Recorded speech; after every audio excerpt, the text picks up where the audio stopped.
안녕하세요. 오늘 당신이 보내주신 자료, 2025년 말에 있었던 한 강의 내용을 같이 좀 깊이 파고 들어보려고 합니다. 시작이 한 크리에이터의 질문이었어요. 어떻게 하면 단순히 조회수만 쫓는 게 아니라 컨텐츠 제작 자체가 저의 수익이면서 또 사회적 기여가 볼 수 있을까요? 올바른 스토리텔링의 철학이 뭐냐는 아주 본질적인 질문이죠. 맞아요. 굉장히 현실적인 고민에서 출발하는데 이 자료가 내놓는 답변은 그 스케일이 상상을 초월해요. 그렇죠. 네. 단순히 콘텐츠 제작 팁 이런 차원의 이야기가 아니더라고요. 이 질문을 딱 받아서 대한민국의 과거랑 현재를 진단하고 미래 역할까지 제시하는 엄청 거대한 담론으로 확장을 시켜버려요. 바로 그 지점이에요. 이 자료의 핵심 주장이 딱 이거잖아요. 대한민국은 지금까지 외국의 지식과 문화를 배우고 흡수하면서 성장해 왔다. 하지만 이제는 우리 고유의 작품을 만들어 세상에 내놓아야 할 때다. 여기서 말하는 작품이라는 게 단순히 예술 작품에만 해당되는 게 아니라는 게 정말 흥미로웠어요. 네. 일부 작가나 예술가, 그러니까 소위 전문가들한테만 창작을 맡겨둘 게 아니라 음. 국민 모두가 자기 삶 속에서 창작의 주체가 됐어야 했다는 어떻게 보면 굉장히 아픈 지적을 하고 있는 거죠. 그럼 오늘 저희의 미션은 명확해졌네요. 조회수를 넘어서 인류에게 기여하는 컨텐츠란 과연 무엇인지, 그리고 앞으로 대한민국과 당신 같은 크리에이터에게 주어진 역할은 무엇인지, 이 자료에 아주 독특하고 때로는 좀 도발적이기까지 한 관점을 제대로 한번 파헤쳐 보겠습니다.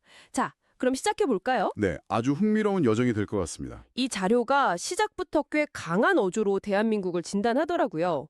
인터넷 시대 그리고 AI 시대를 거치면서 세상을 이끌어갈 정말 절호의 기회가 네. 그걸 제대로 못 쓰고 그냥 겉핥기만 했다는 거예요. 여기서 비판의 대상이 특정 산업이나 정부에만 있는 게 아니라는 점이 중요해요.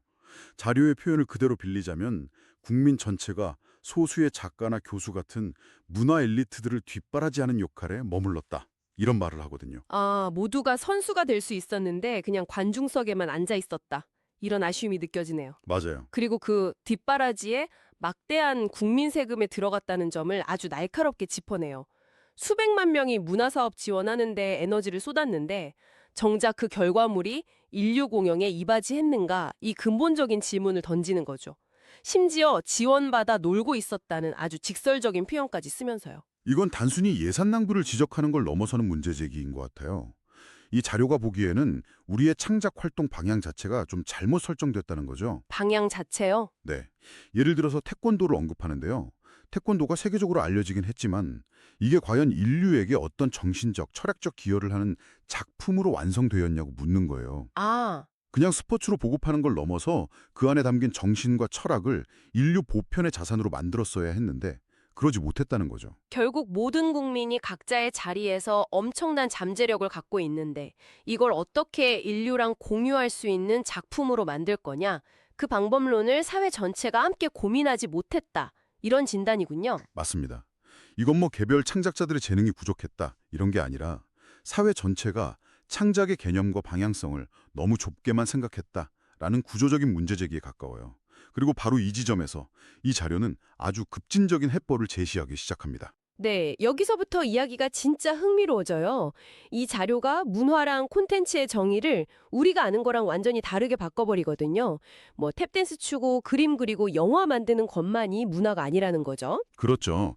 이 자료에 따르면 인간이 살아가는 모든 행위, 모든 관계, 모든 고민이 다 문화이고 아직 정립되지 않은 콘텐츠예요. 모든 것이요? 네.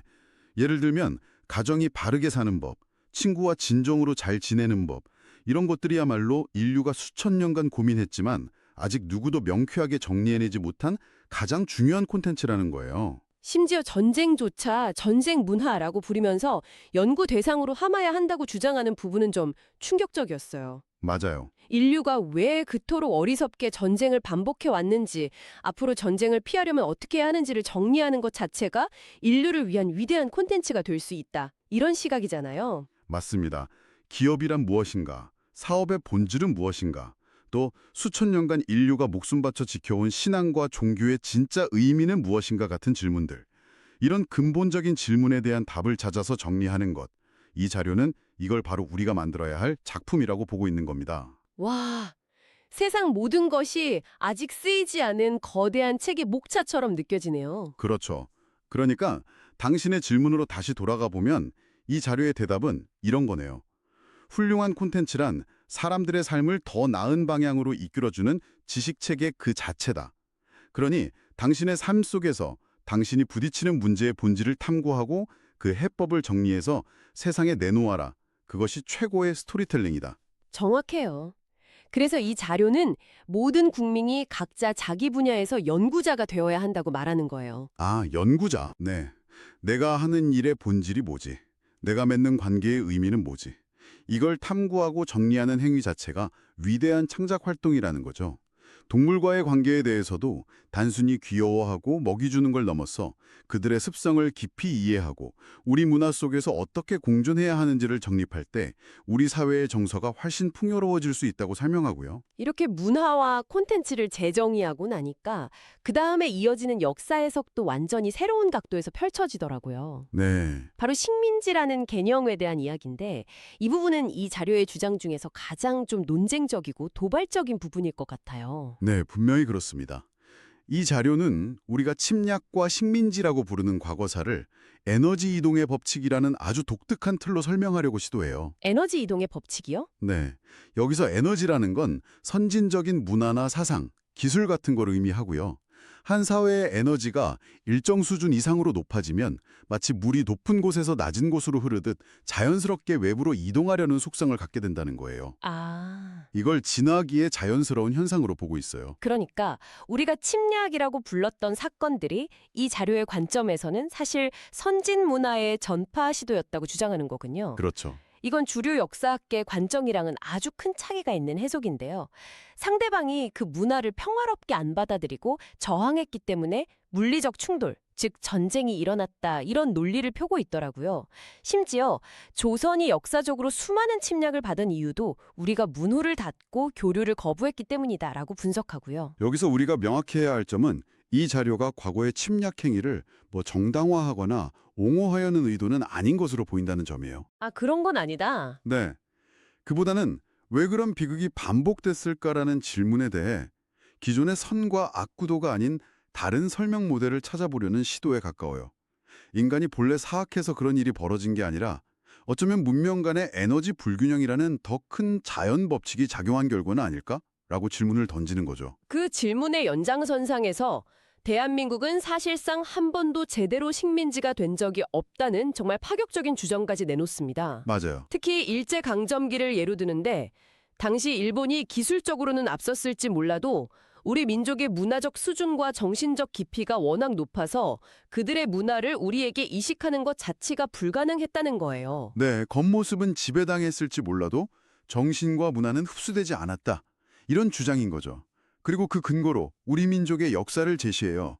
우리가 흔히 반만년 역사라고 말하는 5,000년이 아니라 실제로는 7,000년에서 9,000년에 이르는 훨씬 더 깊고 오랜 역사를 가지고 있다는 겁니다. 7천에서 9천년이요? 네, 이 자료는 앞으로 대한민국의 국력이 강해지면 세계 학자들이 이 사실을 증명하기 위해 우리 편을 들 것이고 억눌려 있던 역사의 진실이 밝혀질 때가 올 거라고 예측까지 해요. 정리를 좀 해보자면 이 자료는 식민지라는 단어 자체가 현상의 본질을 왜곡한다.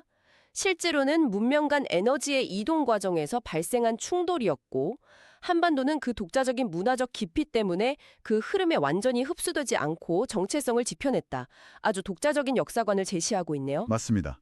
과거의 역사를 단순히 피해와 가해의 이분법으로만 보지 말고 더 거대한 차원의 문명 교류와 에너지 법칙이라는 틀로 재해석하려는 시도라고 볼 수 있겠습니다. 물론 이 해석에 대해서는 수많은 반론이 가능하겠지만 일단 이 자료의 논리를 끝까지 따라가 보는 게 중요할 것 같아요. 이 과거 해석이 미래에 대한 비전과 바로 연결되거든요. 맞아요. 이처럼 과거에 대한 급진적인 재해석을 바탕으로 이 자료가 제시하는 대한민국의 미래 역할은 과연 무엇일까요? 자료는 이제 새로운 시대가 오고 있다고 단언해요.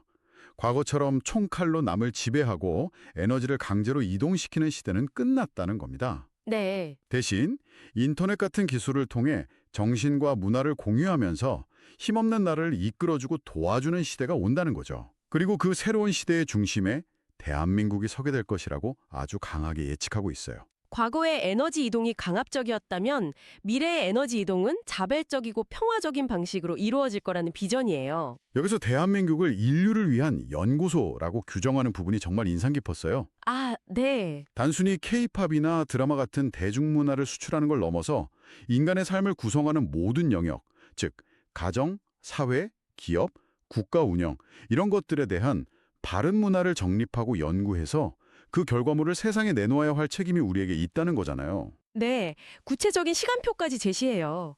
2030년까지 그 기본 준비를 마쳐야 하고 그 이후에는 전 세계의 인재와 자본이 대한민국으로 몰려올 거다 이렇게 말해요. 와, 근데 만약 우리가 그들을 이끌어줄 정신적, 철학적 준비가 안 되어 있으면 오히려 그 거대한 흐름에 휩쓸려 버릴 수 있다는 경고도 덧붙이죠.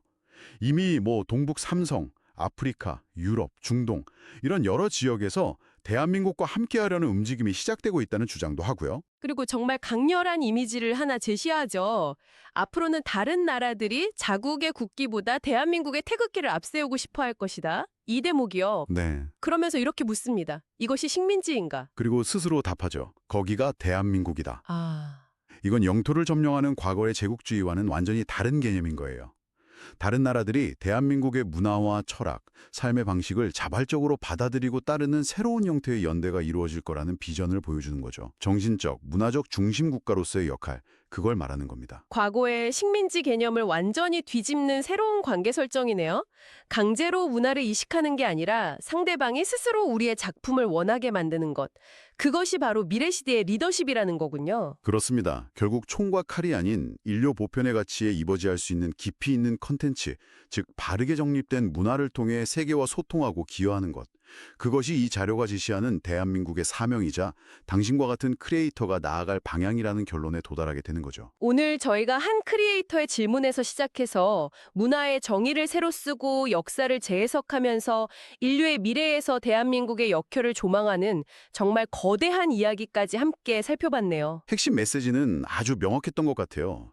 이제 대한민국 국민 전체가 크리에이터이자 연구자가 되어야 한다는 강력한 촉구죠. 그렇죠. 우리 삶의 모든 것, 가정생활부터 사업, 인간관계, 심지어 동물과의 교감까지 그 모든 것을 깊이 탐구하고 정리해서 인류와 나눌 수 있는 작품과 컨텐츠로 만들어낼 준비를 해야 한다는 거예요. 이 자료에 따르면 세상은 이미 그 답을 대한민국에게서 간절히 기다리고 있다고 하니까요. 정말 어깨가 무거워지면 가슴 뛰는 가능성을 동시에 느끼게 하는 내용이었습니다. 오늘 나눈 이야기들이 당신의 창작 활동에 새로운 영감을 주었으면 좋겠네요.